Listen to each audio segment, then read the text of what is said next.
Good morning, magpo-proning po tayo ngayon. Pakita mo ako. Mamaya ka na, muna. Proning po tayo, tatalbusan lang natin siya para mabilis ang kanyang paglaki.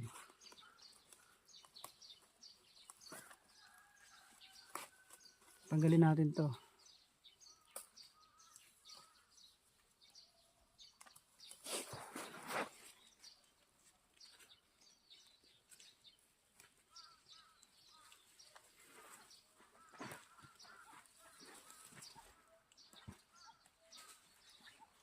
Ayan.